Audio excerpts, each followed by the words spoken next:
It is the opportunity to know his son, Jesus Christ, on a personal level. Until you go through that first window of opportunity, no other window of peace, joy, integrity, prosperity, any of these things can even be possible until you walk through that first window of opportunity that he provides to every person who's ever been born. On the other side of that window floats all of the windows of true happiness that we could ever want out of life. I urge you, because I know from personal experience, that if you have not walked through that first window, I urge you to do it today.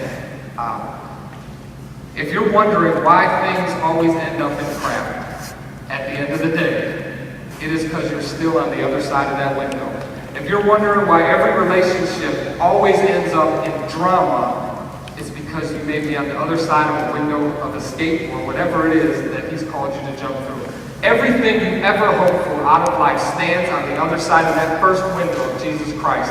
All you need to do is dive in and leave all of this dramaful world behind. And if you're already in Christ and already standing on the other side of that window, what is the window of opportunity that God has crossing your path right now? It may be small or it may be huge, but that window is the key to getting to that next level in your relationship with God.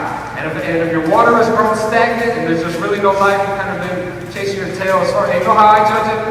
I judge it by this. When I look at the fruits of the Spirit, joy, peace, patience, kindness, goodness, all the things that he said, if I plug into him, he'll produce it in me.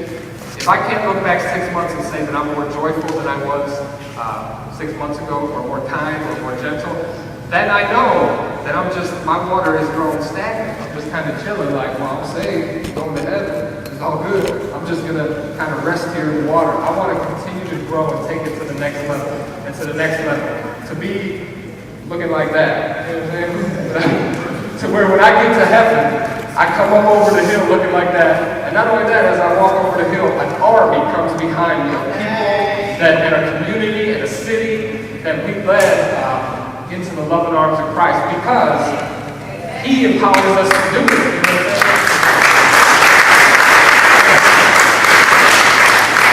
And so every day I got windows of opportunity in my life right now. God is crossing things through my path right now, and it's like, even though I already know he's good, I know he is who he says he is, I'm still looking at the windows like, man, there's fear, you know what I'm saying? But faith steps out despite fear. If I believe in something flat out, if I truly believe in something, I will jump out. If I believe that this chair will hold me, I just sit down. I don't even think about the fact that it could be having a broken leg.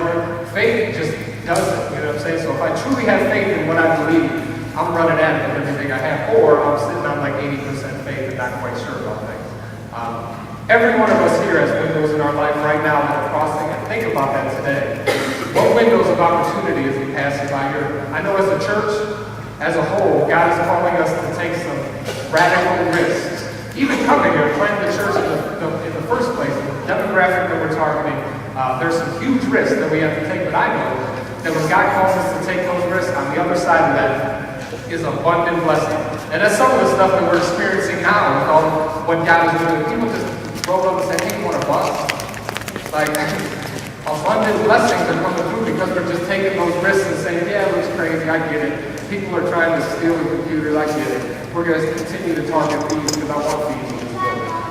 People are, smoking outside, and the Boys and Girls Club complaining that we're trying to burn down the building. I get that, but we want to target. I want smokers in this building. We want every single person so that we don't have to shun anybody. That's a risk. You know what I'm saying? It's a risk that we have to take. But it casts a vision to the community of the true face of Christ. It didn't say, oh no, you got to stick around, I ain't got time. Holler at me when you stop smoking and then we'll kick it. No, Jesus met the woman at the well, and he met the prostitute where she was at. He met right where people are at in life and compelling them to move forward in a godly direction, no matter where that's at. We'll stick to that. Even though that's a risky thing to do, we'll stick to that because God is blessing our ministry because of that, strictly and solely. So in your personal lives, think about the window that's crossing your life. And no matter what fear it takes, everyone's been afraid throughout all of history. All. I'm sure Martin Luther was pretty afraid to do what he did when he came into the country and started a revolution that changed the entire country. How scary of a thing is that? He's got death threats every day.